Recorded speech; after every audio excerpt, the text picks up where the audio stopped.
I would like to start by congratulating the Pakistani delegation, congratulate you on successfully completing your presidency, and wish every success to the colleagues of Panama. It is highly regrettable that the work of the Security Council, including on the first day of your presidency, is becoming, through the efforts made by Ukraine and its Western backers, into a Groundhog Day of sorts. It's as if yesterday the representative of Kiev was not sitting in the same chair and didn't try to put forward the talking points of Ukrainian propaganda about the bloodthirsty Russia in its plans to subjugate a neighboring country, and as if the European sponsors of their regime was not reading through their talking points about how Moscow is not ready for peace. Their senseless mantras about how Moscow is not ready for peace. Colleagues, why couldn't we discuss the topic of the meeting yesterday? Especially since the tragedy in Kiev, which is being mentioned in the letter sent by the Ukrainian PR, happened in the early hours of the 31st of July. The Ukrainian representative yesterday essentially voiced her version of what happened, as predictable as it was. Does the Council accept such an inept waste of its time and resources on other issues on its agenda? Imagine that we had had a situation on the country situation and then decided that we had forgotten to discuss one aspect and then reconvened on the next day to discuss that. We think that such an approach of the Western sponsors of the Kiev regime is irresponsible, unacceptable, and seriously undermining the credibility of the Council and its ability to tackle with indeed urgent crises. And they have the temerity of accusing my country of wasting the working time of Security Council members. Furthermore, when they condone the attempts of the Kiev regime to separate the discussions of the Ukrainian crisis into right discussions and wrong discussions, the Western delegations do show the very same wish to undermine the efforts for peace in Ukraine, which we describe in our statements, including my statements yesterday. Mr. President, if we go back to the formal reason for the convening of the meeting today, well, in the early hours of the 31st of July, the armed forces of Russia, pursuing the goal of demilitarizing Ukraine, did indeed deliver a group strike using a long-range, high-precision weapons and UAVs on military-industrial facilities of Ukraine, including a military airfield, ammunition depots, stocks of missiles, and UAV components. All of the intended military targets were hit.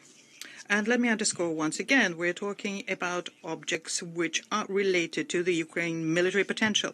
And this was confirmed by the videos by Ukrainian users in social networks, which show very clearly the secondary explosion of ammunitions at the objects we hit, some of which were deployed in civilian sector in violation of the IHL. On the other hand, our armed forces, as was the case before, were acting in strict compliance with international humanitarian law and were not targeting civilian objects. When it comes to striking the residential building in Kiev and the deaths of civilians, well, the military experts who analyzed the videos which exist concurred on the only reason for the tragedy, as was the case previously as well. The reason is the criminal deployment of the Ukrainian air defense in dense urban areas and the unskilled way of guiding them. During this special military operation, we have received numerous confirmation of the fact that Ukrainian air defense missiles are the main danger for the civilians of this country, and the Ukrainians know that very much, and they openly comment on this. If the armed forces of Ukraine did comply with the IHL, then we would have been able to avoid such tragedies. And the civilian population of Ukraine is not suffering from direct Russian strikes. But the expired princeling in Kiev is not interested in easing the plight and suffering of his civilians, but rather in presenting such situations provoked by him into present them as intentional Russian strikes. His only goal here is to save his own hide and convince his sponsors to continue financial and military support to his agonizing dictatorial and corrupt regime. The abuse of the Security Council meetings so as to shift the responsibility for the death of his own citizens is a favorite trick of Ukrainian state propaganda.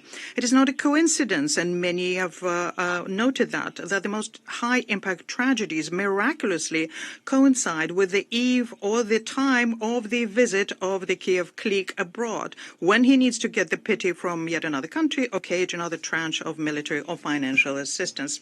What's left outside here is the fact that the Ukrainians themselves launch several hundreds of UAVs against our country daily, intentionally trying to strike civilian objects in their futile attempts to sow panic and undermine the stability of my country. Last week alone, as a result of that, 155 civilians were injured, two-thirds of them because of drone strikes.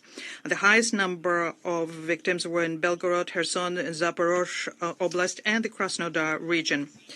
The Ukrainians are deliberately targeting the places where civilians congregate, residential buildings, public transport, and emergency services. For example, as a result of a UAV strike against an ambulance in the Pologo region in Zaporozhye Oblast, the driver of the ambulance died, and the paramedic and the nurse there were injured. In Golopristan district of Kherson Oblast, 3 civilians died and 5 were injured because of a drone attack on a civilian bus. All of these facts are carefully ignored by Kiev and his backers, as we have been able to see very well today. And what is being done by secretariat staff from relevant agencies is also disingenuous, because they pretend they don't know nothing about this, or they say that it's impossible to verify the information about Ukrainian crimes. All of this is obviously a strike undermining credibility of the UN.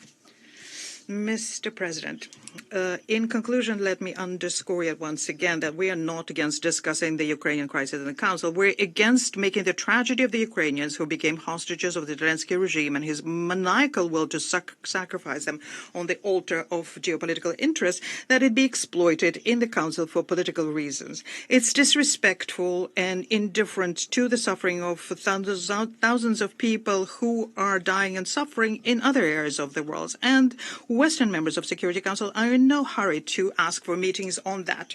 I'd like to believe that reasonable Security Council and international community members with good sense will support us in this. I thank you.